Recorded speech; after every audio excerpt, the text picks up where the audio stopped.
Open the gate! Captain Grant, Continental Army.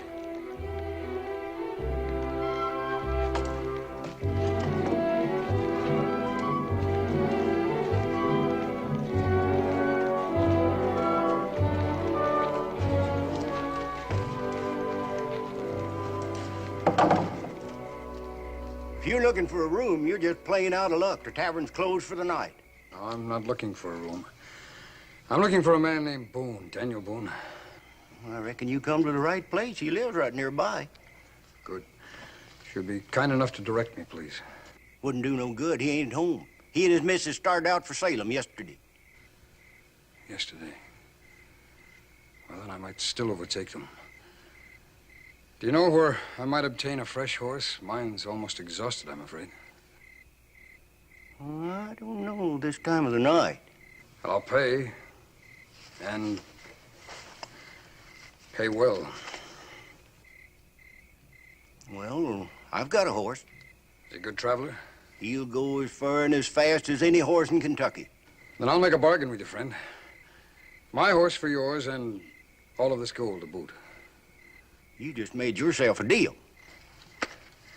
Now, if you'll be good enough to change my saddle and gear, I'll warm myself at your fire. Help yourself, and it'll be a pleasure. Thank you.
The prettiest girl in all of New Orleans.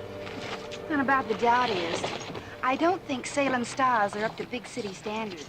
You sure look good to me. Speaking of looks, you're quite a distinguished figure yourself. Well, I feel all hemmed in, and I also feel just a little naked. Naked? You wouldn't let me bring old Ticklicker along. Mr. Boone, will you please remember that this is a pleasure trip and not a hunting expedition? I don't have to remember because you're not going to let me forget. I'm ready anytime you are. Now watch your step, man. Goodbye, Daniel. Behave yourself. I'd better. See you in a month or so, Gabe. Yeah, barring floods, hurricanes, and blizzards, that might be so.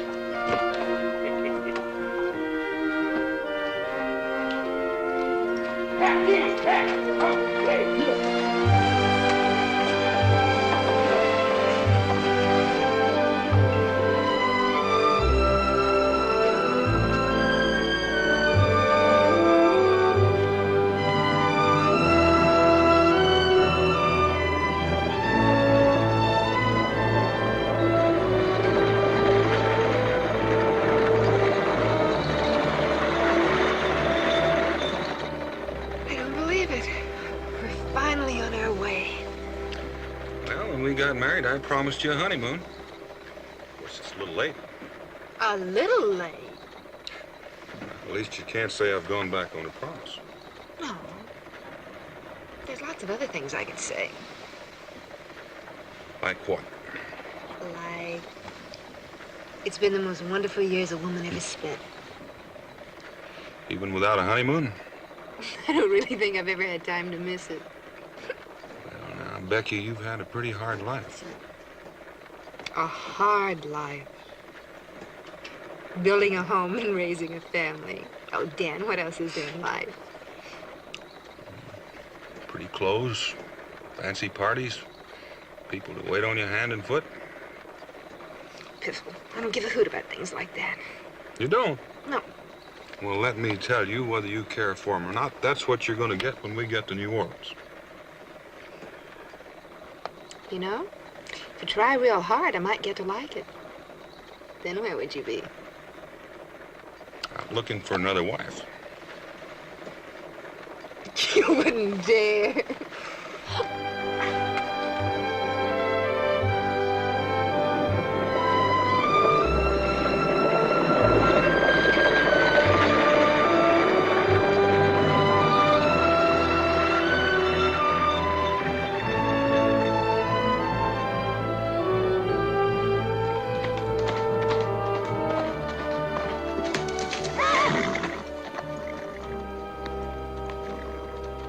Step right in, sir, and refresh yourself. You look as though you need it.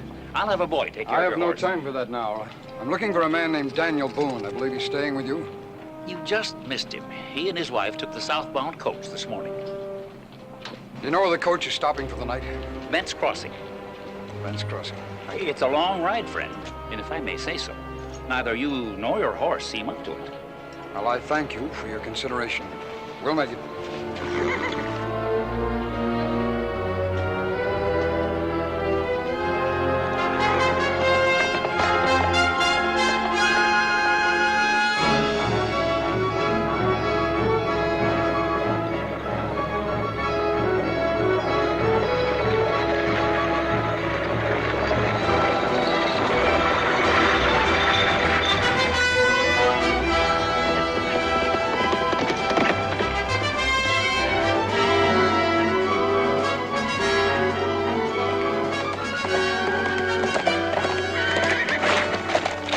Step down, gentlemen, and refresh yourselves. I'll have a boy. Have you seen a horseman pass by here within the hour? That I did, but not within the hour. I'd make it closer to a half or less. Seemed in a hurry, he did. Which way did he go? Southward toward Bent's Crossing, trying to catch up with Daniel Boone. Thank you.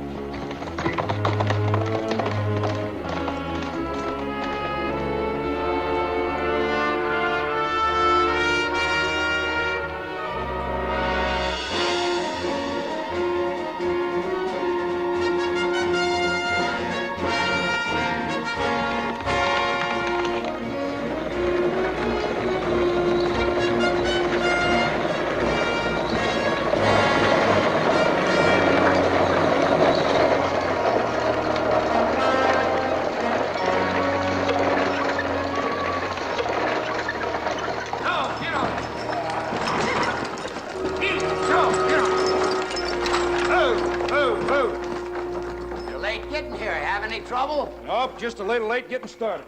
Got any mail for me from Salem? No, but I got you a couple of passengers, and they're going with me all the way to New Orleans. Mr. and Mrs. Boone. Did you say Boone? Not Daniel Boone by any chance? I don't know how much chance has got to do with it, but I'm him. Well, my name is Lomas.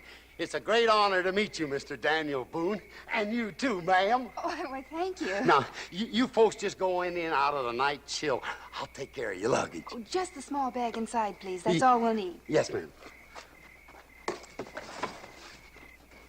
Friendly fella, isn't it? Oh, that sort of friendliness can be dangerous.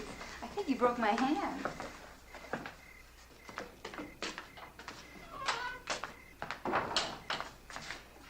Supper will be ready pretty soon. I guess you folks would like to freshen up. I'll show you your room.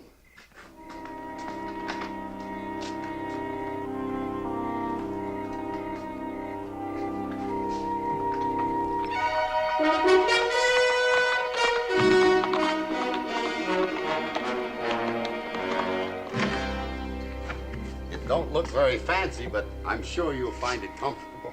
I'm sure we will. If you want anything, you let me know. I'll call you when the table's set. Thank you. Oh, all I want is a good night's sleep. Are you tired? Aren't you? No. But given a choice, I'd rather walk than ride in that coach. But not in these boots.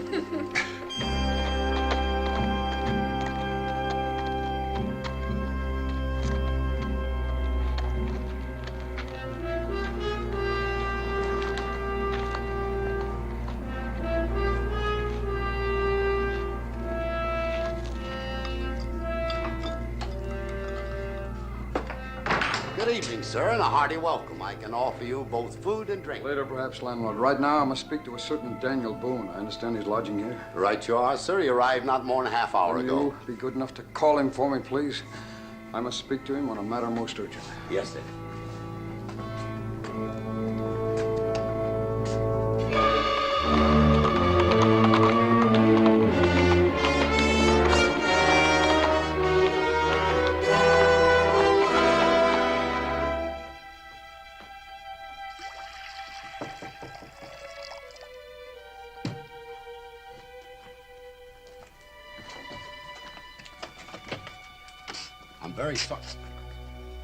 I'm very sorry to disturb you, Mr. Boone, but there's a gentleman in the dining room. He says it's very urgent that he speaks to you right away.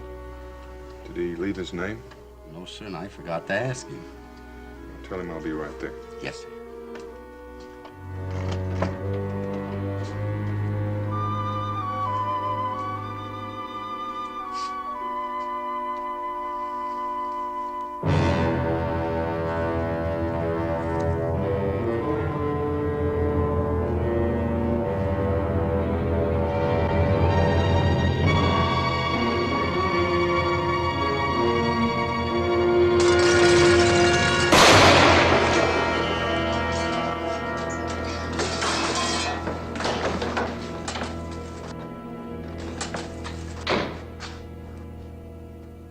Mr. Boone!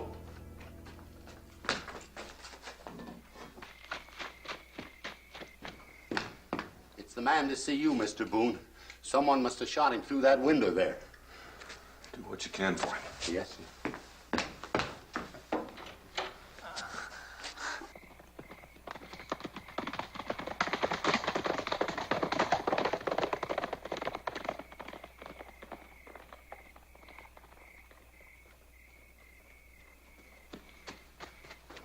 There were two of them, Mr. Boone. I was just coming from the stable when I heard the shots. Well, it doesn't matter. They got away.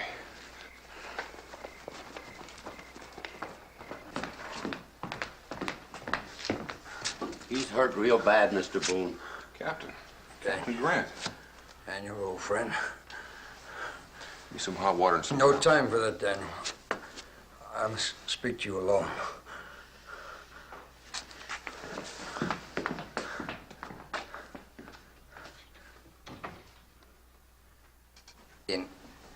Inside pocket of my coat.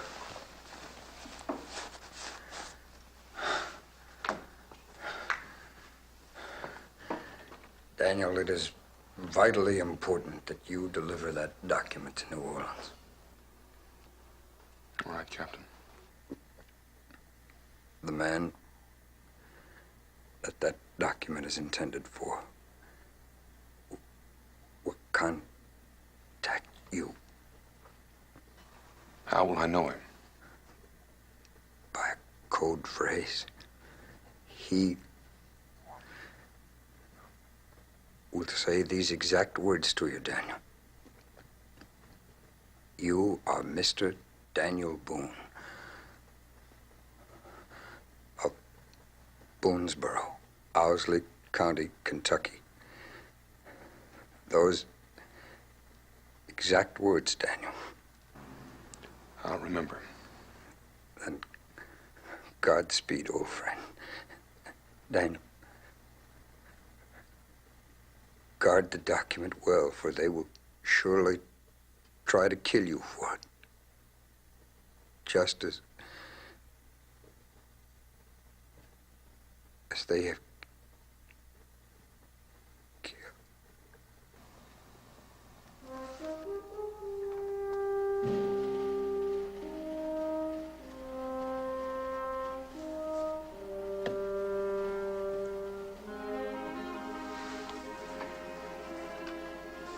office of the President of the United States.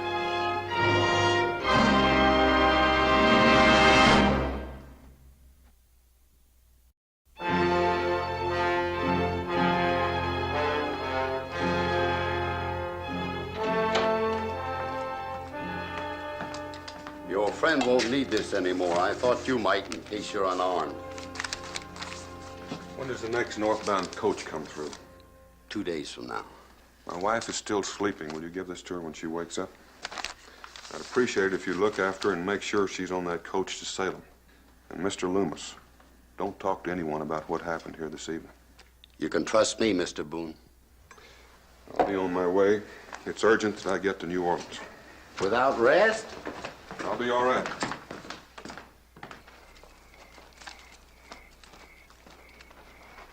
I saddled your fresh horse, Mr. Boone. That one your friend was riding was about done in. I'm obliged to you. How much do I owe you for him? You don't owe me anything, Mr. Boone. You can return him on your way home. And I'm doubly obliged to you. Good luck on your journey. Thank you.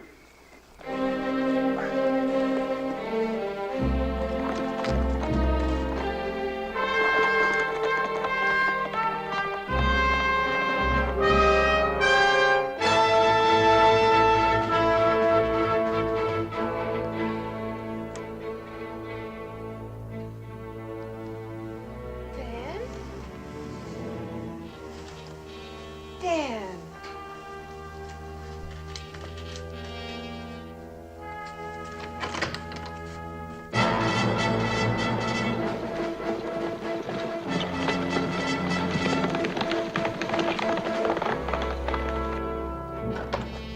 Mrs. Boone.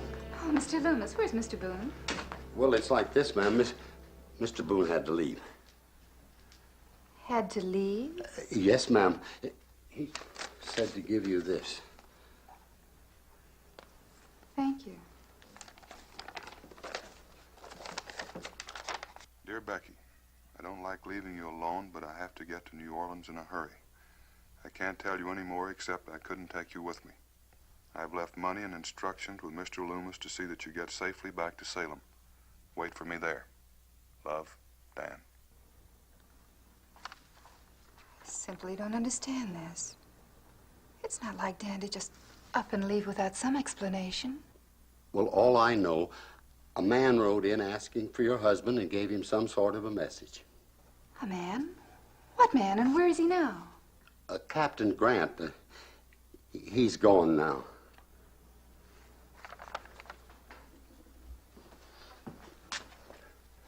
Could I get you something, ma'am? A hot drink, perhaps? No, thank you. The coach for Salem don't leave for 2 days. I reckon you're going to have to stay on here till then, ma'am. Nonsense. I'm not going back to Salem. I started from New Orleans, and that's where I'm going. Well, Mr. Boone said... I'm sure my husband did what he thought was best, but I don't happen to agree with him. By the way, did he say where he'd be staying in New Orleans? I didn't mean to listen in, ma'am, but I think I heard the other gentleman mention the Hotel Imperial. Hotel Imperial. Thank you.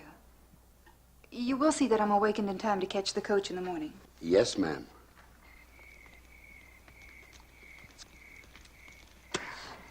For my part, I'm glad it's done. I find I have no taste or talent for assassination. What makes you think it's done?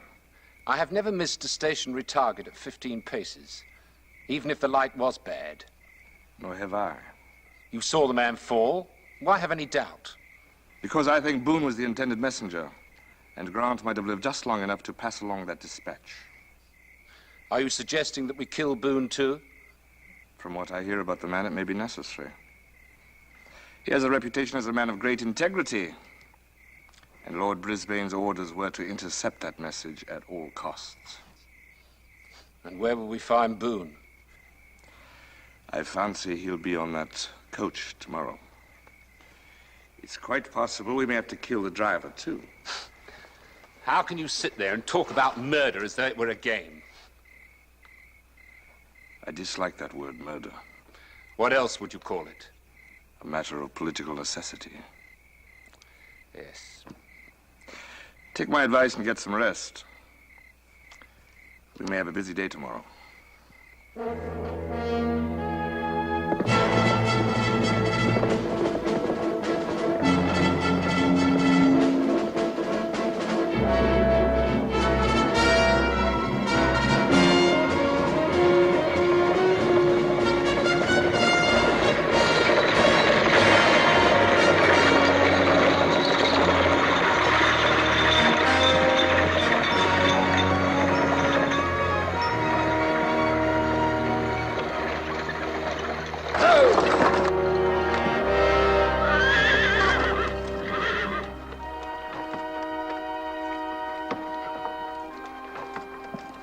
Driver, is something wrong?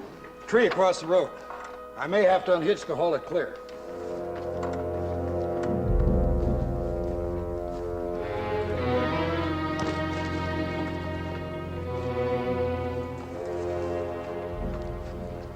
Sorry to inconvenience you, friend, but we had to find a way to stop the coach. Well, now that you've stopped it, what do you intend to do about it? Allow me to introduce myself. My name is Tyler, High Sheriff of Suffolk County. We have information you have a criminal aboard. Well, I don't know what your source of information is, but I suggest you get another. The only passenger I have is a female, and she's not a criminal. She's a very respectable woman, married to a very respectable man by the name of Daniel Boone. Now, if you two would give me a hand with this tree, I may make it to New Orleans before snowfall. We'd be happy to. I assume that Mrs. Boone will be going through to New Orleans? Yep. Then, perhaps she'd like some company. Frankly, I'm getting tired of sitting in that saddle. I suggest we carry on by coach. I have no objections. I'm as tired of straddling that horse as you. Well, then it's decided. Get the horse's stone. I'll pay my respects to the lady.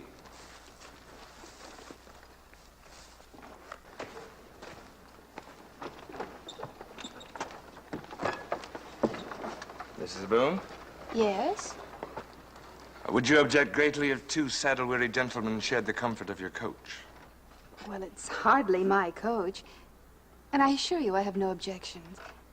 It's rather boring traveling alone. It's rather a long journey for a lady to undertake all by herself. Well, I didn't really undertake it by myself. A pressing business matter forced my husband to ride on ahead. I'm meeting him in New Orleans.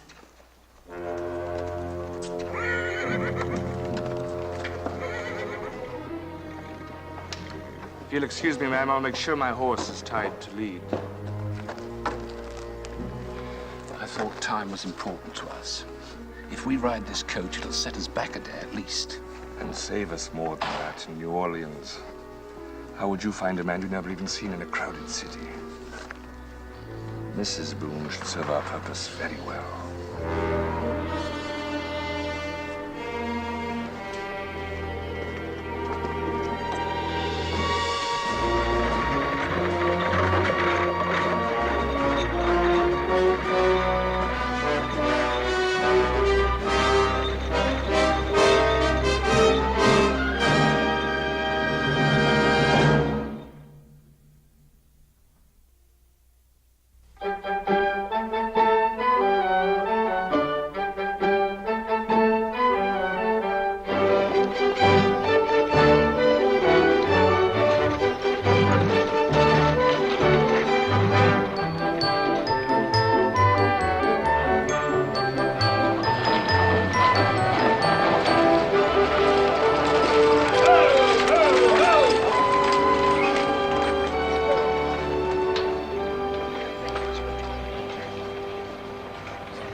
May I help you with your luggage, Mrs. Boone? Oh, would you mind waiting a moment, Mr. Tyler, till I see if my husband's here? It's possible he couldn't get accommodation. Are you just staying here, or are you going on to the coach stop? We'll be going on, driver, just as soon as we made sure that Mrs. Boone has found her husband. If he's here, she won't have much trouble finding him. And what do you mean by that? Why, his size. He's the only man I ever knew that was big enough to hunt bear with a willow switch. Why, down in Kentucky country, they tell a story about him. Seems he came into a tavern one day riding a moose and carrying a wildcat under each arm, using a rattlesnake for a whip. If you don't mind, sir, I'll listen to your story later. Right now, I think I'll see that Mrs. Boone is all right. Now, actually, I never believed that story. I mean, I never heard of no rattlesnakes in that country. I always figured that whip had to be a copperhead or a cottonmouth moccasin. You'll excuse me for a moment? But don't take too long.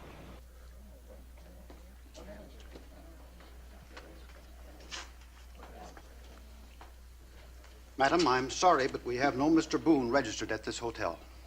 But I was told this is where he'd be staying. Madam, I repeat, I'm sorry. Perhaps he's made some sort of inquiry or left a message. How would I know that, madam? This is the finest hotel in New Orleans. We have so many people come through here. How could I remember? If my husband had been here, you'd remember. Why do you say that? Well, I guess the best way I can describe him is that he sort of looms over people. Looms? Yes, I think that's the proper word. You mean he's rather tall? I imagine you could describe him that way. Well, we do have one guest here who rather answers the description, Mr. Holt, Mr. Nathan Holt. Oh, he's just coming down the staircase now. Dan! Madam, please. Daniel Boone! Madam, please. That man is Mr. Nathan Holt, and I'd appreciate it if you... Nathan Holt? That's Daniel Boone. Don't you think I know my own husband when I see him? Madam, if you insist on creating a scene, I shall be forced to call the manager. I hardly think that will be necessary. Are you sure that was your husband, Mrs. Boone? Certainly, I'm sure. I repeat, madam, that man is registered as Nathan Holt. What's his room number? Suite C. Thank you. Mr. Tyler, would you be kind enough to look after my luggage? I think Mr. Boone and I are due for a little conversation. I'll see that it's taken care of. Thank you.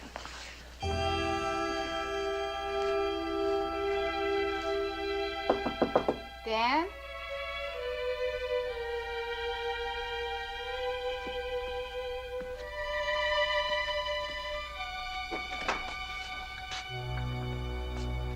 Just about the last person I expected to see here. Now, don't tell me that. You saw me in that lobby not 5 minutes ago and refused to recognize me.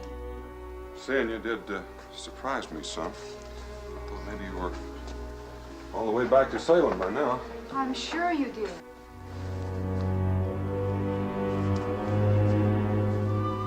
Well? Are you going to tell me what this is all about, or do I have to pry it out of you? To tell you the truth, you know as much about this as I do. All I know is I wish you hadn't have come. Well, that's a fine thing to say. I thought this was to be our honeymoon. Well, I thought so, too, until Captain Grant caught up with me at the Copper Kettle Inn.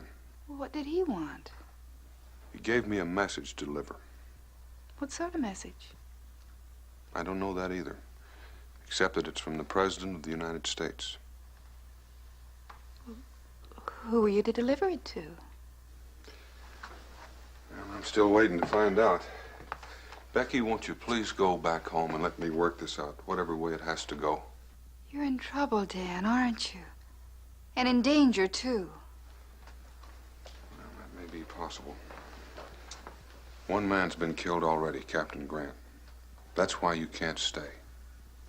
I haven't the slightest intention of leaving, not till you leave with me.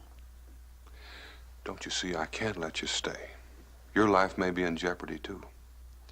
Well, it won't be the first time I've been in danger, and I have my very serious doubts if it'll be the last time. So whether it's Mrs. Daniel Boone or Mrs. Nathan Holt, I'm staying right here. Well, about all I can hope for is to get this business over with as soon as possible. And in the meantime, we can try to have as much fun as we can.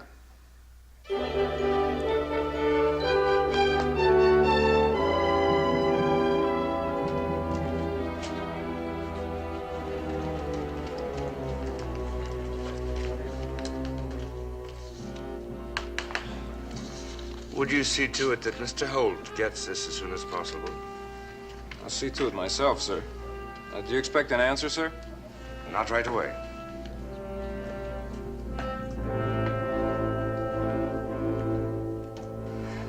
Do you like it, Dan? Well, I gotta admit it's different from those gowns we looked at back in Salem. Well, that's not the most complimentary remark I've ever heard. Well, I never was real good at making pretty speeches. I've noticed that from time to time. But I always was real good at knowing a pretty girl when I saw one.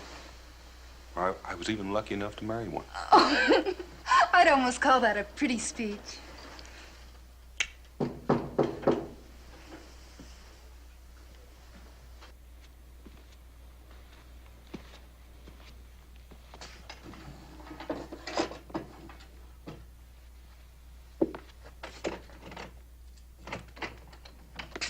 Mr. Holt? A gentleman just gave this to me for delivery. He said it was quite urgent, but that he expected no immediate reply. Did the gentleman happen to leave his name? No, sir, he didn't. Well, thank you anyway. You're welcome, sir. Good night.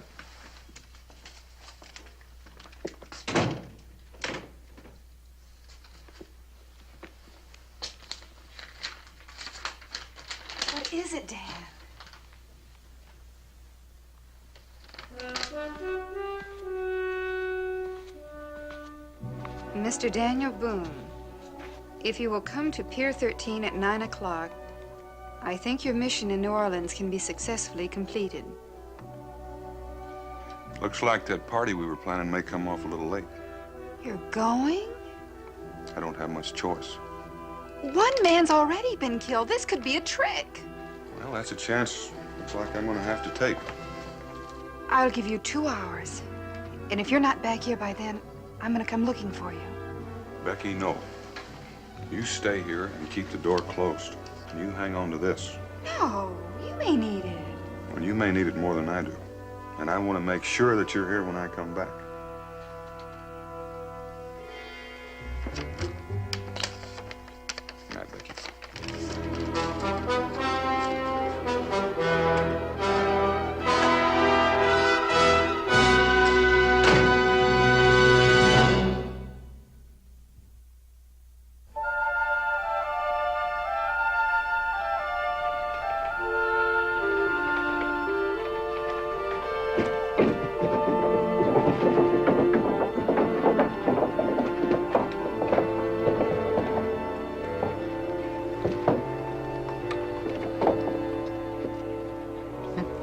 I must say, Mr. Boone is prompt in keeping his appointments. It's 9 o'clock exactly. Shall I call him over, my lord? No, let him wait a little. I'd like to be quite certain that he's unaccompanied. Would you like to have me wait for you, sir? Well, I'm not sure how long I'm going to be here. You'll find it hard to get a cab in this neighborhood at this time of night. I can understand that. I've got a lot of time. Friend, you could die of old age, and I sure could run out of money while you were waiting for me. Thanks just the same.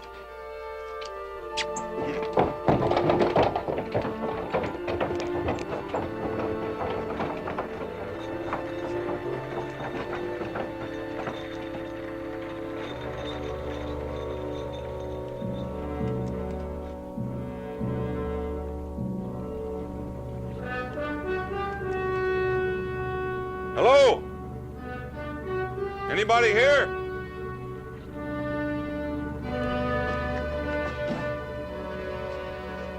Briggs. Yes, sir.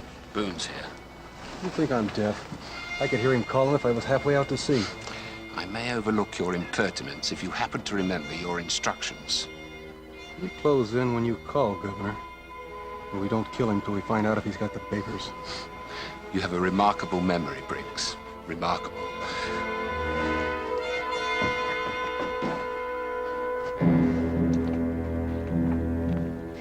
We'll give him another quarter of an hour. By that time, Tyler should have Mrs. Boone in custody, in case we need her. But Boone may leave by then. Look for yourself, Mr. Stone. Boone is a very loyal man, and loyal men are extremely apt to be patient. I think we can be confident that he'll remain a while. If he starts to leave, we'll simply call him in.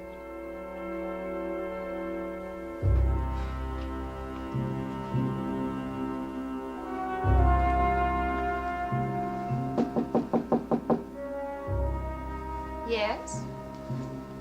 Who is it? It's Mr. Tyler, Mrs. Boone.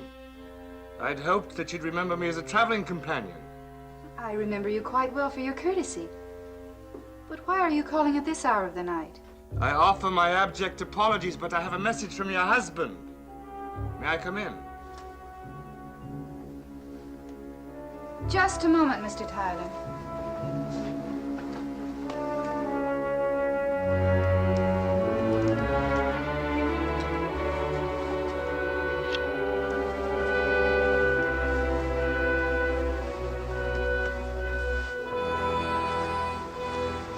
You may come in now, Mr. Tyler.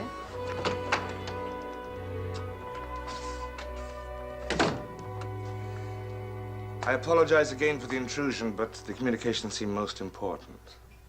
I'm sure that it must be. I'm sorry to be the bearer of bad tidings, but Mr. Boone is hurt. He's asking for you. Dan's hurt? Yes, ma'am. How did it happen? An accident, Mrs. Boone. A runaway carriage. He's at the doctor's office now, so if you'll come with me. Mr. Tyler, how do you know that Mr. Boone isn't in the next room safe and sound? But he can't be. I don't know what you mean. In plain words, Mr. Tyler, I think you're a liar. And I've been a very foolish woman. I didn't realize I was so obvious. You weren't until just now. That was my stupidity. I should have realized before why you and Mr. Stone held up the coach. My congratulations, Mrs. Boone, on your perception. And mine to you on your duplicity. Now, what have you done with my husband? Nothing yet. He'll be quite safe if he sees fit to cooperate. I assure you he won't. He's not a traitor. I assure you we've considered that. That's why I'm afraid you'll have to come along with me. Come along with you. It's possible that Boone might risk his own life, but we're quite sure that he won't risk yours. Who's we? What difference does it make? Get your coat, Mrs. Boone, and come quietly, and I'll assure you that you won't be harmed. And I'll assure you, Mr. Tyler, if you take one more step, you'll be harmed very much indeed. Are you trying to frighten me, Mrs. Boone? No, Mr. Tyler. I'm just trying to save you from what might possibly be a great deal of pain. You're bluffing. You'll never know unless you take one more step. Then I think I'll call you a bluff. Don't do it, Mr. Tyler. I'm warning you.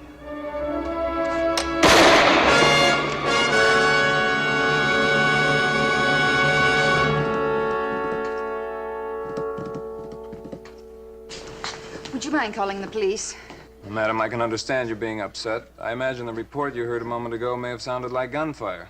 It was gunfire. I shot a man. Now, would you please call the police? Mrs. Holt. And I prefer to be called by my right name, Mrs. Boone, Mrs. Daniel Boone. And the man's not badly hurt, but I do suggest you get a doctor. Excuse me, madame. Did I hear you say you are Mrs. Daniel Boone? That's right. Allow me to introduce myself. I'm the Marquis de Lafayette. I'm the one the dispatch your husband carries is intended for. Well, then perhaps you can help me find him. I think he's in great danger. I'm at your disposal, madame. Also my carriage and my escort. Do you have any idea where Mr. Boone might be? He left earlier in the evening to meet some man at Pier 13. 13? Then I suggest we waste no time in getting there.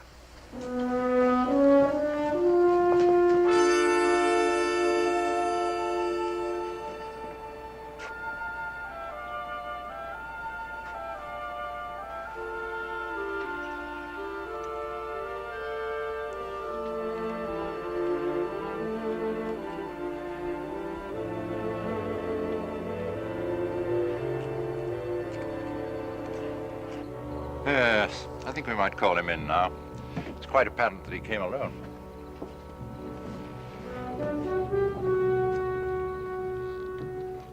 Mr. Boone!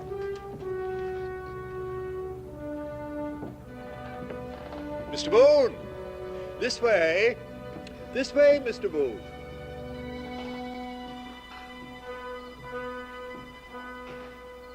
This way, Mr. Boone!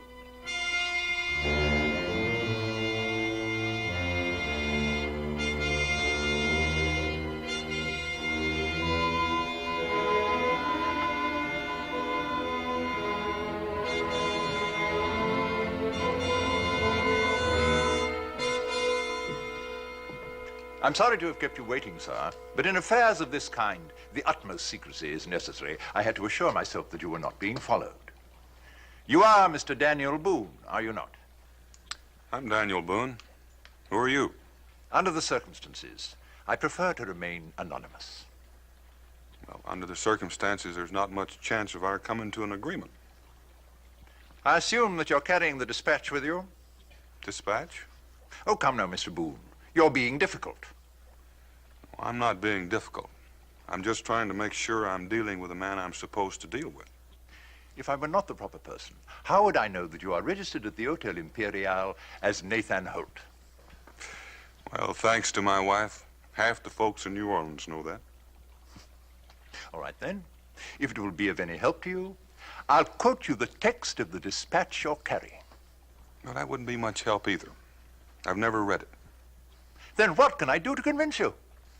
You've already convinced me, because you haven't said the right words yet. The right words? What are the right words, Mr. Boone? Well, if you were the man I'm supposed to deal with, you'd have already said them. So I just have to figure you might be one of the men who killed Captain Grant. Mr. Boone, I am not a murderer. And maybe you're the man who hires them, which to my way of thinking is a little worse. One moment, sir. I am a man who dislikes violence. But since you seem determined to be unreasonable... Well, I'm sort of opposed to violence myself. And I've been known at times to get mixed up in it.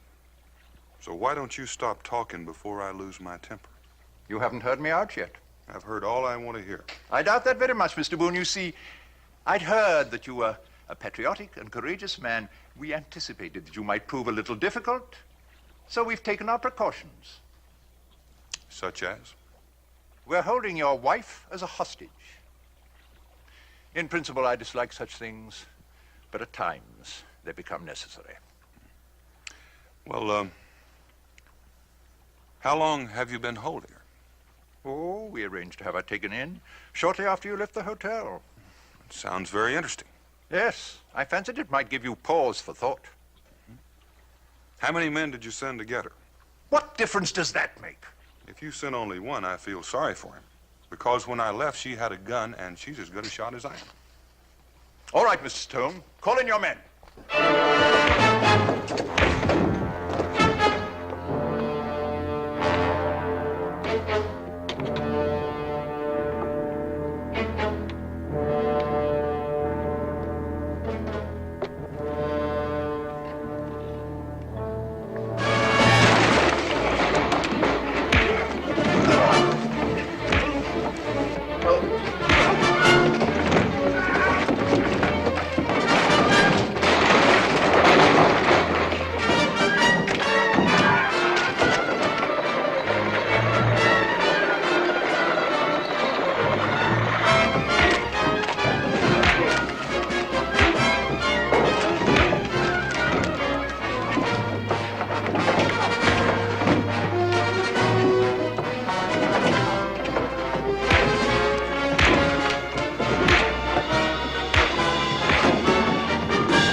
I think it would be better if you wait here, Mrs. Boone. No. I assure you, we will see to your husband's safety. All right, man.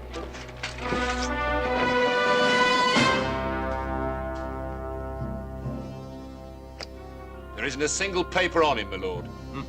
I suppose it was too much to expect that he'd be carrying them. What do you want done with him, my lord? Shall we toss him overboard? No. Not until we find out about Mrs. I can tell you that, Lord Brisbane.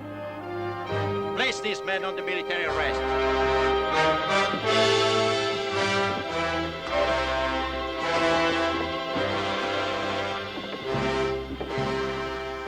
Are you all right, sir? Well, I felt better in my time, but wherever you are, I'm sure glad you got here. So am I. I'm the Marquis de Lafayette. And you are Mr. Daniel Boone of Boonesboro, Owsley County, Kentucky. Those are probably the nicest words I've heard in days. I presume you're not carrying the dispatch with you. No. When we get to my wife, we'll be in business. It's quite simple, Mr. Boone. She's the one who directed me here. She's waiting at my carriage. Well, I told her to stay in the room.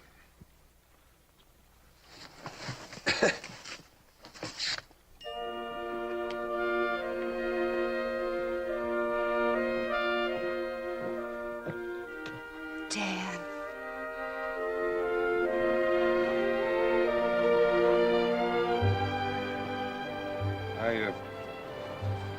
think this is what you've been looking for.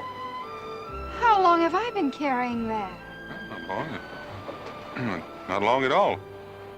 You've always been real good at taking care of things. If you'll excuse us, Marquis, for some time we've been trying to have a honeymoon. Please, be my guest.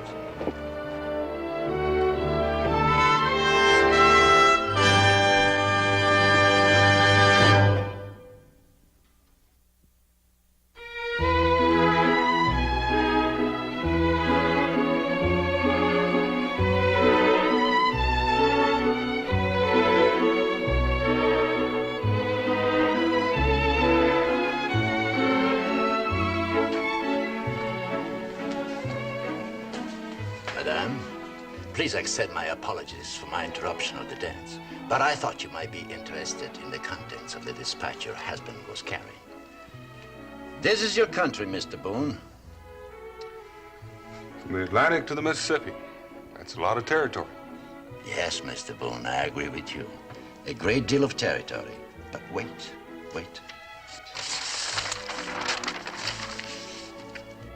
The Atlantic to the Pacific. This would make England's claim on Oregon secure, and you would always be dependent on her. This is the Louisiana the United States is purchasing. And this is what you will become the moment I put your president dispatch in the hands of Napoleon. That was in the letter I was carrying? Mm-hmm. That was the letter. It's no wonder they wanted to stop it. That's why your dispatch could not be sent the usual way. There are British warships off your coast, stopping every ship in hope of seizing it. But it still has to go by sea. From this port, on a French man of war. Your country should be very grateful to you, Mr. Boone. I can assure you, my country is. And now, if you will excuse me, I must say good night. Well, at least we know why we're guests of honor at the governor's ball. Madam, may I have the pleasure of this dance? Sir, I am extremely flattered. Shall we join the others?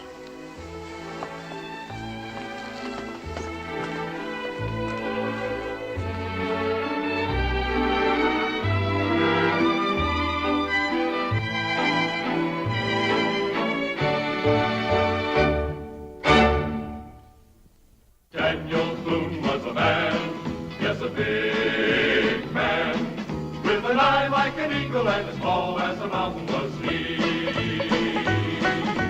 Daniel Boone was a man, yes, a big man. He was brave, he was fearless, and as tough as a mighty oak tree.